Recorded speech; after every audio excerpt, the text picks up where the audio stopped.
coming up on the Knowledge Industry Podcast. And I think we just forget so much because A, it's boring, B, it's not useful, and C, it wasn't fun. My guest today is Rebecca Ginger, who's a former television producer director. She's also the founder of Table Fables, which helps children learn maths in a more fun and engaging way. So what are Rebecca's tips for making your online courses more fun and effective? Do you sell online courses or run live workshops? Do you have expertise that can help people in life or business? Are you even running an online training empire from your kitchen table? Then you're part of the knowledge industry, a fast-growing industry that means that you can learn almost anything, and anyone can create a business around what's between their ears. Welcome to the Knowledge Industry Podcast with your host, Mark Egan. So Rebecca, great to have you with us. So where in the world are you right now? London, based in London, UK. I mean, I don't know who listens to your podcast, but yes, London, UK. Yeah, I don't know who listens either, to be honest. It must be mad. Well, I'm in London too. And we actually have another similarity is our background. So I had a background in the media, and you had a similar journey, didn't you? Yes. I was a television producer, director. For many years, which I absolutely adored. It was really, really fun and great. But which I think has probably led me on to what I'm doing now. But yeah, that's our sort of vague connection. I'm sure we all know people. I think you're slightly downplaying you worked on some sort of pretty big programs, got awards and all that kind of stuff. So what kind of programs were you working on? Well, I never like to admit it. Don't be modest. Come on, name drop. No, I don't ever even like. No, it's not. It's not the name dropping. It's because it's people disapprove. I won awards for making documentaries, so I did that. I worked at MTV for years, which is a music channel. I don't know if anybody listens to that anymore either. But and then I did something called Dirty Sanchez, which is an English version of Jackass. That was my sort of baby. So I got Welshmen to do very strange things along the way. So yeah. Dirty Sanchez, yeah, I remember that program. And this is, it used to be almost like, was it Jackass was the American type one, and you just do crazy stunts and all that kind of. So you say people disapproved of that. People sort of thought, get yourself a proper job instead of getting Welsh people to do weird things. Well, not really. I mean, I absolutely adored it, but and my contemporaries thought it was fine. But admitting it to my mother, or now admitting it to my children, I don't tell them what I did because I haven't really got a leg to stand on if I was doing all that stuff, and then they go out and do crazy things. So yeah, I've sort of slightly kept it hidden from the older generation and the younger generation. But oh my God, I absolutely loved it, and it's still sort of watched all over the world now. Sort of 10 years later, and I'm very popular with skateboarders, surfers, everybody like that. They all, they're the only people that count, surely. Yes, of course, yeah. What's interesting is because a lot of people I speak to who are now in the online education space in some way, shape, or form have weirdly had a background in the media in the past. Production, directing, all that kind of thing. So, what was your journey from you're doing that? It's a good job, it's a fun industry, to doing what you're doing now? Okay, I mean, it was literally just sorting out my own problems, really. I think that's where an awful lot of sort of entrepreneurial things happen. My children, I'm dyslexic and I've discovered dyscalculic, but as are my children, and I saw the same sort of problems happening with them. They didn't understand maths, they were at the bottom of the class, English didn't really make so much sense to them. My eldest was fine, he's just dyslexic, but was fine with maths, but my daughter, oh my God, it was just like she just couldn't count to 10. She couldn't add numbers up to 10, 7 and 3, 8 and 2. She was just a mess. And the school pulled me in and said, look, she's really struggling here. What's going on? And I remember the struggles and I could really identify it. And she couldn't learn to tell the time. I mean, there was just so many dyscalculia. It's basically like dyslexia for maths, but it's completely under-researched. Anyway, so I then thought, come on, I'm intelligent. Just because I'm dyslexic does not mean my IQ is not high, and I've got all these skills from TV. So I thought, right, let me just solve this problem because it's ridiculous. And so I just created characters instead of numbers, and each character meets each other and they create a story, and then it's very easy to remember. It's all actually based in science called the PEG system of memory. Poker players use it to remember cards. They don't remember the numbers. They'll attach characters to each card. Scientists use it to remember lots of things. They'll use images to remember all the bones in the body, for example. It's a really recognised and very sort of underutilised tool. Anyway, so I just created that, and it just worked so well. Then people heard, my daughter went from bottom class to top of the class, and then my friends heard about it and they said, well, could you help my kid out? And I went, yeah, all right. And so then I did it with them, and then they told their mates, and then I did it again, and it just sort of snowballed like that. And I think the geniuses of it is I'm not a teacher. So I've looked at something from a completely different perspective, and I think the TV background really helped because I knew how visuals worked to impart information.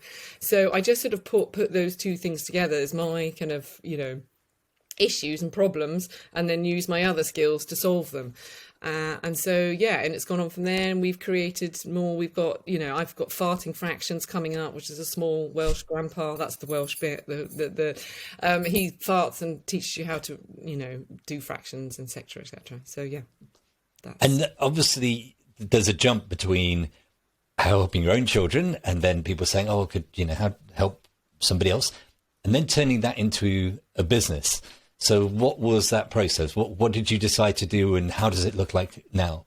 Well, that's the hard bit. That's always the hard bit, is just trying to get from, oh my God, is this an idea? Is it a good enough idea? So you'd stress test it a lot, so there's a lot of free tutoring and free testing and researching and things like that first. And then I tried to raise money, but people just sort of looked at me like I'm some crazy baboon, and they just went, yeah, sort of good idea, but you got to go off and prove it. And then I suppose the sort of big break was my brother is he works in computers, so he said, okay, I'll come and do the technological bit. So that took one stress off. And then I had another friend who did all the sort of graphic-y stuff, and we found a great animator online. Upworks actually really, really helped. That was a real sort of turning point, because you could find people that weren't too expensive. I've got a web designer in Wales and animator in Poland. I've never met them. I absolutely work well with them, adore them, but I found them both on Upworks, and that I think was a real turning point. Anyway, but then it's hard bloody work. It's a lot of hard work and failing, a lot of failing. There's just so much failing, and then you go, oh, that's a really stupid idea, let me try this. Oh, that's a really bad email, let me try this. So yeah, that is what a lot of failing, I'd say. And so now you've got it to the point where it's sort of interactive. You pay for a subscription, you go to a website. So talk us through the actual, if I were a parent and I was worried about sort of my child and how they're picking up maths, what would you actually offer them?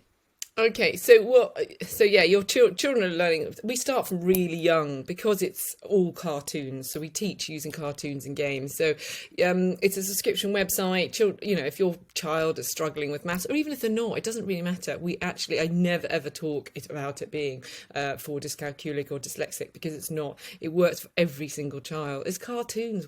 I haven't met a child yet who doesn't like cartoons. So they just sit down. So your child is like beginning of their maths journey. Often maths is very sort of utilised. It's not ever made fun. You've got great books. You've got amazing authors. Maths, you got Carol Vorderman's about as good as it gets. I'm sorry, Carol Vorderman is great, but all she's doing is numbers on a piece of sheet, and she might have pretty pictures around the numbers. It's still just taught in exactly the same way. So what we do is we have characters, and so it's a subscription. You buy a subscription. One of our unique selling points is that we make our subscriptions more expensive, and then we give you money back, okay, once your child has completed a program. We made it cheaper. Parents bought it, and then they forgot to use it, and that was no good for you, and it was no good for us, because you then didn't go on and tell how we're amazing. So one of our USPs is we make it more expensive. The child finishes a course, you get money back. So you sort of encourage your child along to actually do it, because you want the money back. And then either the parents keep the money themselves, they buy books, or they give the money to the child. It's up to you. But it's a real sort of good way of sort of encouraging people to finish that course. I don't know if you have similar things about doing it. Yeah, well, I suppose, yeah, because I mean, one of the big talking points in online courses and all that kind of thing is gamification. It's one thing getting people to buy a course or buy a subscription or whatever it is, but actually what you want is the transformation. You want people to get something out of it. And there are a lot of people, and, you know, I'm guilty of it myself, where you buy a course or whatever it is, and you maybe watch the first video and you think, you know, I'll get around to this eventually. Then you forget about it and you never actually got the benefit of that course. So how much attention do you pay to it, you know, all the way along, trying to gamify this, trying to keep it engaging? Well, I think that's what also maybe my MTV background, and also the Dirty Sanchez thing. I love playing games. I've always loved playing games. I think that's why I was given these Welsh boys, and they go do something with them. But that's, you know, I'm always making my friends play games. If they come around for a dinner party, I'm really sorry. I'll feed you, but you got to play a game. You know, for camping, it's games. I just think it makes. I just haven't yet ever found if you play a game, you laugh somewhere along the way, or if you don't, you stop the game and change it. So I'm really, really big into games. So we've got the VIP area in Table Fables where your children can win extra money by getting into the top 20. We have, you know, we teamed up with the Beano comic for the last 6 months, giving away Beano subscriptions because again, Beano uses exactly the same technique we do. It uses images and words, and we use images and numbers to actually be I think, most underutilized tool on the market. So if you're a parent, get a Beano subscription. I can't tell you. Beano and Table Fables, that's all you need as a parent. And then job done, put your feet up. Basically, so, you know, yeah, I just think, why does education have to be boring? Why does it have to be, you know, not fun? So that is my massive passion. I think people who go into teaching, sorry teachers, you're awesome, you're amazing, but I think they've gone into teaching because teaching worked for them, and they just follow on the same technique that has been for hundreds of years, and nobody ever goes into it with fresh eyes and goes, well, why are we doing it like this? Why aren't we using the Beano, you know, comic? You know, it's like they know that images and words work, so why isn't every child got a comic, you know, a Beano, and they've got, you know, like amazing worksheets online? It's a bit like us. We've got these cartoons, we've got the amazing worksheets. It fosters a love of learning, and you know, and I know, if we enjoy doing something, A, we learn it better, and B, we'll carry on doing it. So yeah, that's what that's what we do. So I understand, you know, obviously if you're talking about children, some people might think, okay, yep, I get that. I get the gamification and trying to make it visually fun and games and all that kind of thing. But somehow when we get to adult education, it's always, okay, now it's serious business, this. And some of that falls away. What do you think somebody who teaches online, whatever topic it is, who maybe is targeting adults, could learn from the way that you teach children? Oh my God, I would so love to do. I mean, we are going to. Okay, this is, I'm putting it out there to the universe. We are going to start. We're starting for the younger ages. I've already got, say, for example, GCSE maths. I'm getting the Dirty Sanchez boys. They're voicing over the little characters who are going to throw televisions out of windows to demonstrate physics equations, or they're going to be, you know, so there'll be little animated characters, but it'll be all their voiceover and their humour to teach GCSE maths. So then we'll go up to A-level maths and go, right, and we'll make it fun, and it has to be effective as well. What the biggest thing I think our USP is that I'm using images to create much more lasting memory hooks, because if you just write down an equation on the board, you know, you're going to have to try and remember. And yeah, there is a certain percentage of people who can do that. The rest of us are going, okay, I need something to unlock that so that I remember it for years to come. I think, you know, Einstein did it. No, it was Einstein that said, you know, education is everything you remember after school has finished, or something like that. And I think we just forget so much because A, it's boring, B, it's not useful, and C, it wasn't fun. Okay, and so if you make it fun, you will remember it, and that's what you can do that with adult education. Of course, you can do it with adult. And so I would say to anyone who's doing adult education, please just make it fun. Take 10 minutes extra to make it fun. Well, let me give you a challenge. Let me give you a scenario, something that's really techie and maybe quite dry. So perhaps somebody teaches businesses how to use Facebook ads to get leads to their business, to kind of obviously sell more products or whatever they sell. So the normal course would be somebody firing up their screen share and saying, okay, first of all, you click here and then you click on this audience and all that kind of thing. And somebody who does that kind of course might say, yeah, this is all well and good when you're talking about, throwing TV sets out and all that kind of thing. But how would you do something as sort of maybe dry and technical as this, and use your approach to make it more interesting? Okay. Well, I use YouTube a lot. I don't know if you do. I've got a problem. My washing machine's broken down. I'm straight onto YouTube. How do I clean out my filter or something like that? The biggest thing I would say is start fast. Don't waffle on for ages about, and that's because that's just your ego.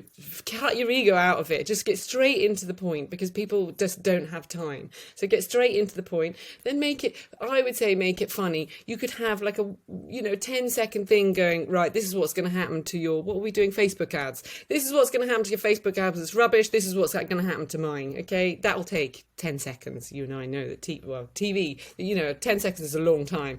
So that's all you need, 10 seconds to just go, right, that's the rubbish way, this is going to be awesome, and you're going to hit everybody. And then make it quick, make it really, just like press that, okay? And then have some joke at the end. I would say for those information things, short.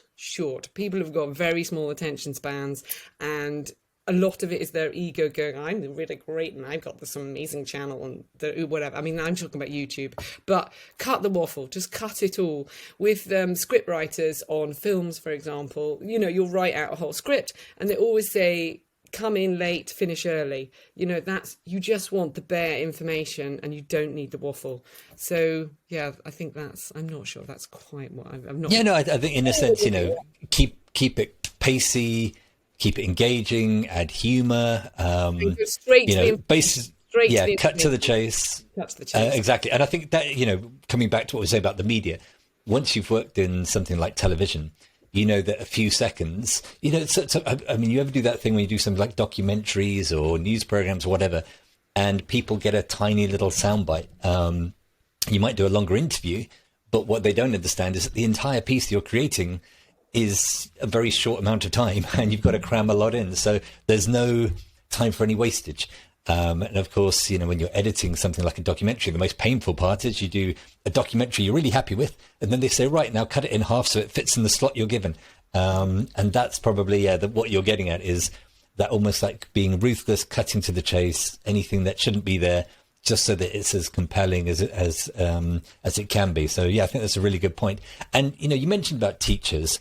What do you think if you could be the Minister of Education and you could wave a magic wand, because obviously you're talking for something specific here, like times tables or, there's very specific problems you're trying to solve. But if you could look at the whole education system, what would you do differently?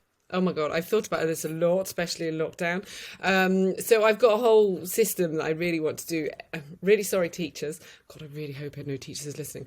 Okay, I basically get rid of them all. Okay, I would employ every teacher with minimum £150,000. So they're all paid incredibly well. Okay, but you cut them down.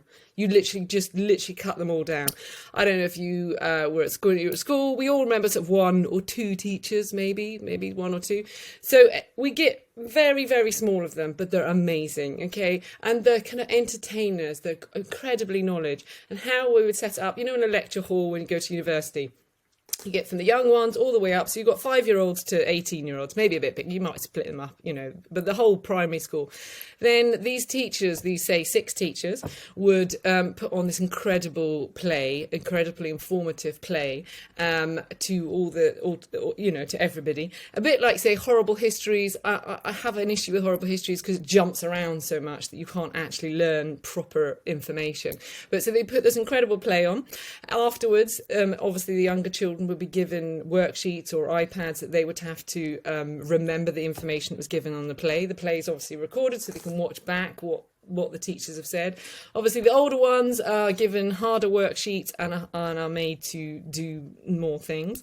So that's one thing. Okay, so all sort of lectures, all in play formats, but incredibly funny, informative. You do the same play every single year, so you can make the plays incredible with the great props and everything like that. So that would be that. Then I would, from 0 to 7, I would teach them all only about plants.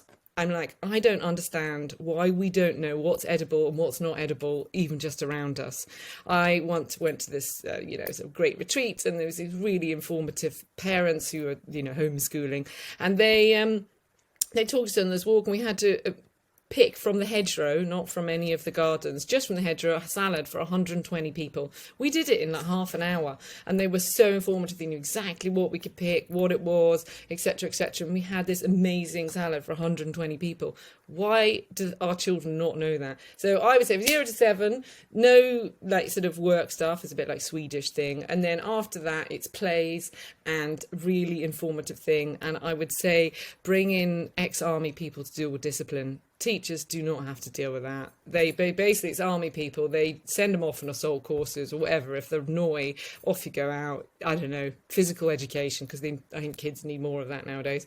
So that's basically what I would do. You really have thought about this. I was half expecting an answer of, I think it would be nice to just try and find ways to make it more engaging. But you actually have a complete roadmap mapped out. You probably have a budget and an Excel spreadsheet already. Yeah. I do. I'm going to make it happen somehow, some way, because I think, education was set up for industrial age years ago and not ever rethought about. Well, that brings me nicely on to my next question, which was with the lockdown and with homeschooling and, virtual training, even live stuff on things like Zoom, it opened people's eyes to some of the problems, how difficult it can be. You might have children who are fidgety, don't sit still, and not engaging very well on the Zoom training, maybe because it's difficult for them, or maybe it's because of the way it's being taught, I don't know. And even, for what I do, I've been training people all over the world from here in my spare bedroom. So there's definitely been a shift. How do you see, in the big picture sense, education changing, both for children and for adults, after what we've been through?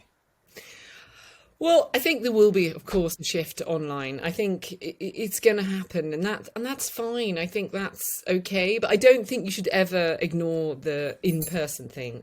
We need communities. All those blue zones around the world, they're figuring out it's not just food. It's actually communities that are the biggest thing driving those blue zones and making you live longer. So you can never ever ignore that. I'm massively keen on communities and people. So you have to get a balance of the two.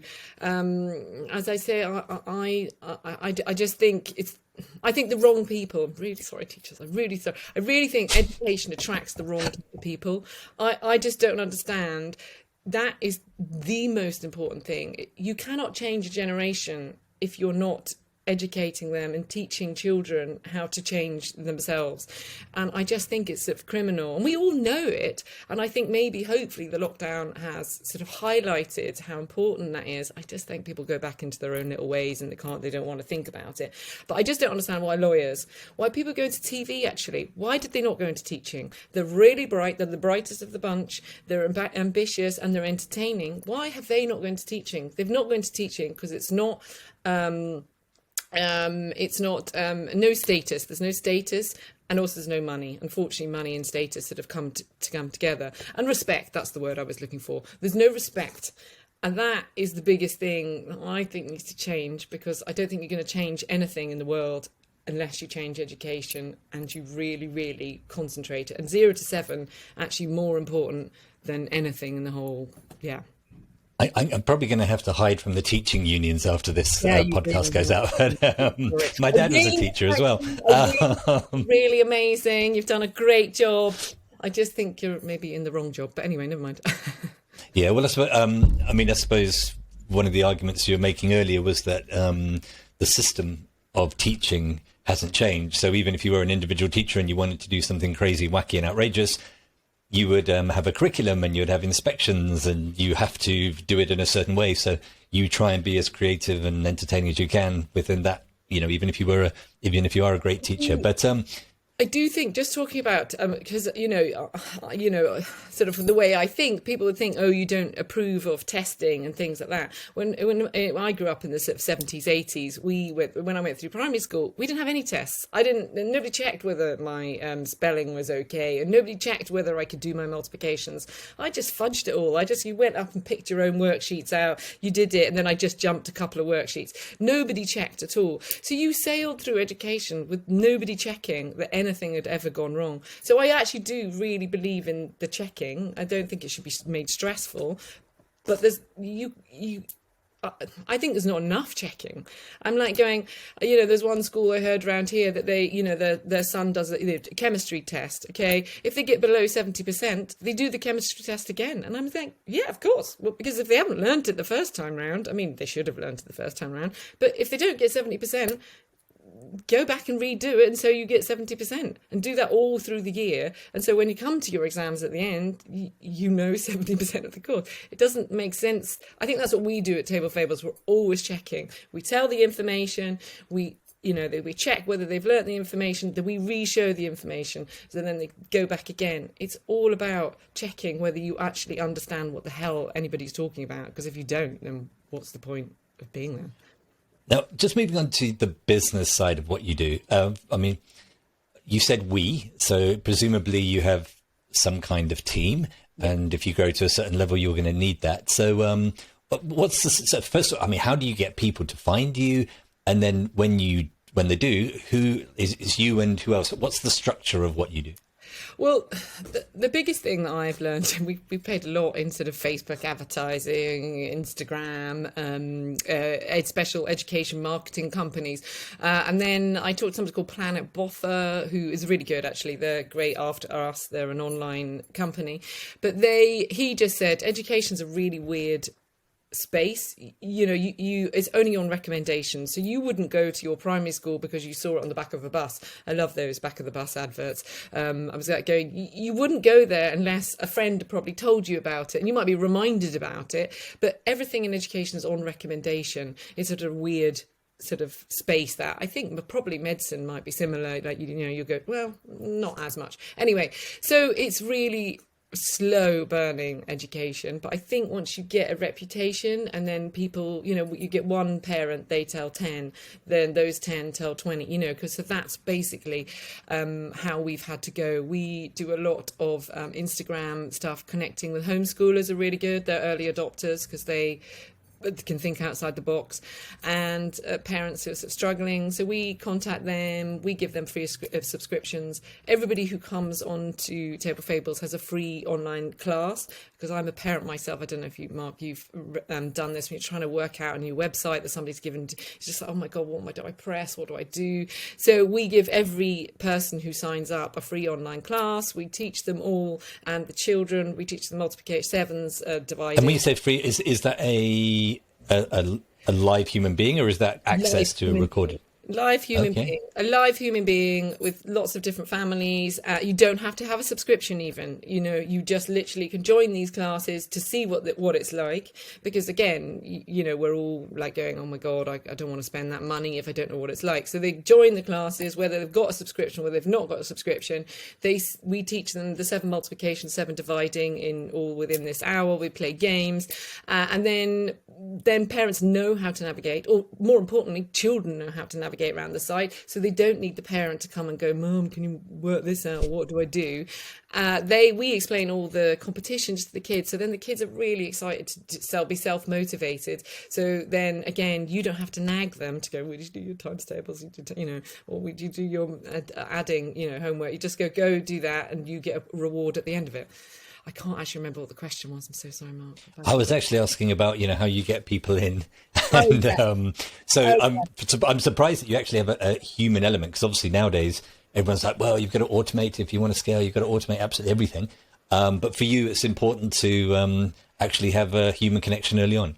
I really think so. I just think customer service, over servicing is just a massive thing, especially at the beginning. And I actually always want to have the human element there. I want, we'll just have more graduates who are there on the, giving these live lessons, teaching the children. I wish more people took it up. They don't actually need it. We've got a great, funny, animated instructions. So a lot of people don't need it, but we're always there for people to see the technique or to thing it. So I will never give that up. I think that's our unique selling point is competitions and live people.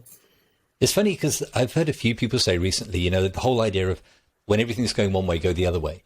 And because everybody's trying to turn everything into bots and AI responses and everything's completely automated, that the people who do give it a human touch stand out. It's kind of, like you say, a kind of unique selling proposition.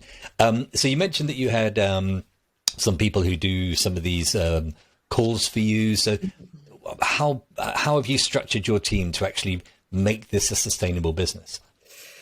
Well, you're always learning and you're always moving on and things. So we've got, people who do the classes, but they can teach 10 families at a time, so it's really interactive. Like I do the schools and I can teach 90 children all at once and everyone gets at least 3 or 4 questions thrown back at them. So I can do 3 classes all at once and because we're playing cartoons, I'm constantly asking questions. So they're always interacting.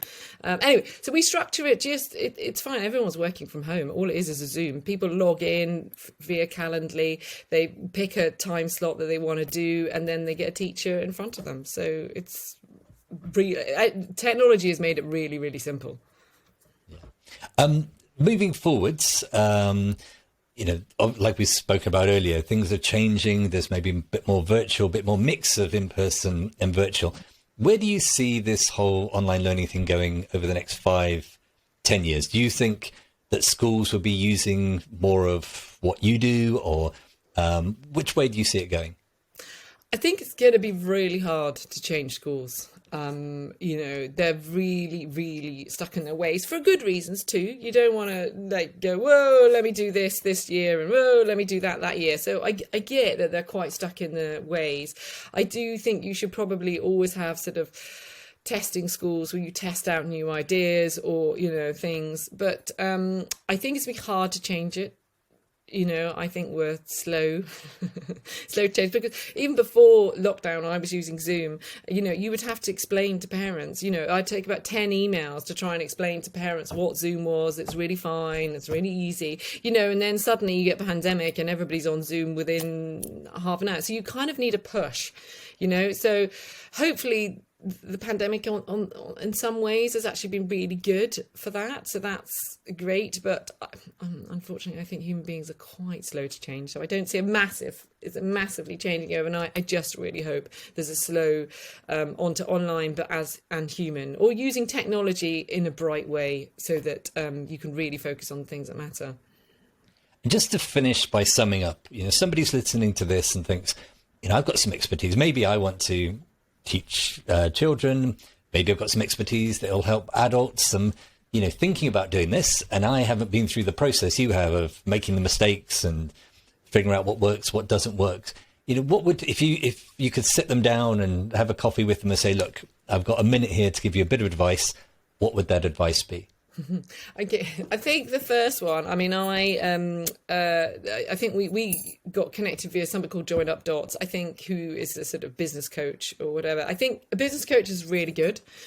Because it really accelerates you forward, or just pushes you in the right direction.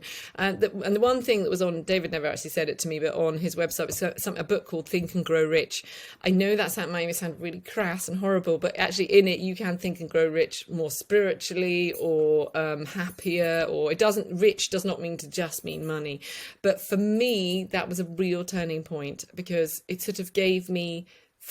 Well, I always really believed in the idea, but it just said, just believe even more. You have to believe in your idea, sort of 1,000%. No, that's not accurately correct, but you just have to believe in it so much.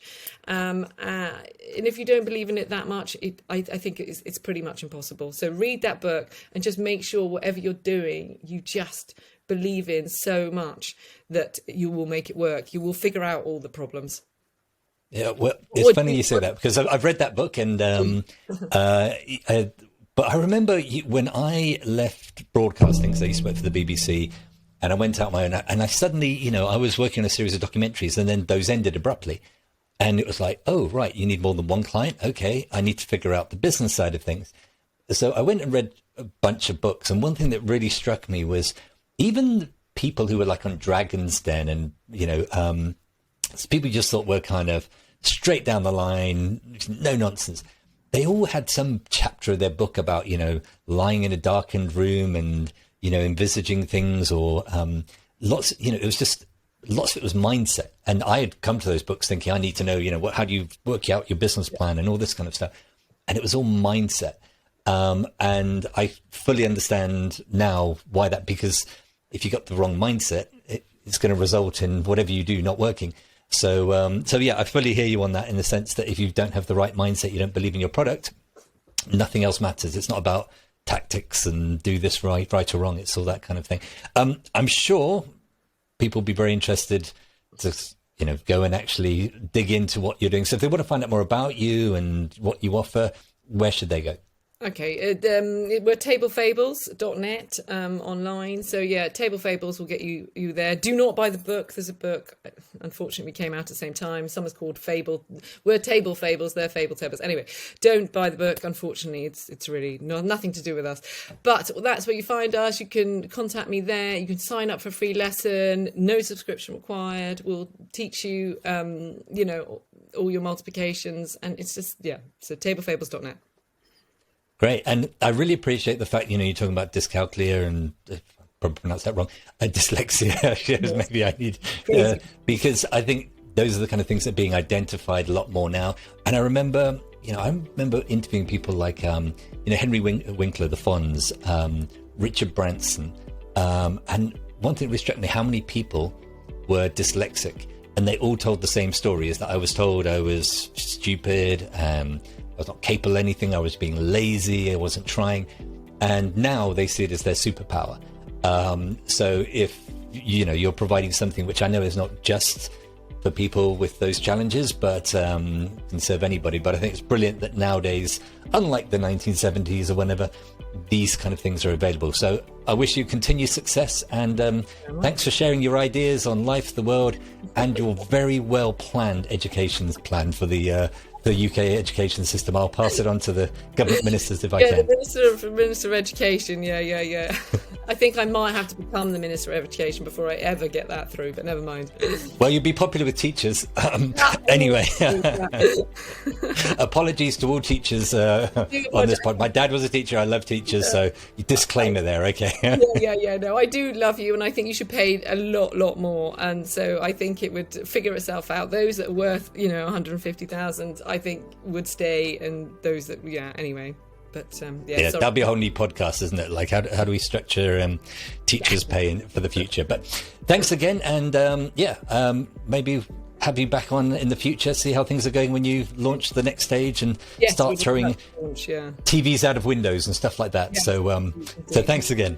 Thank you very much for having me, Mark. If you want to get started showing up on video and sharing your expertise, head over to markeganvideo.com to access some of my free training. Don't forget to join the Knowledge Industry group on Facebook, and if you want to connect, head to markeganvideo.com.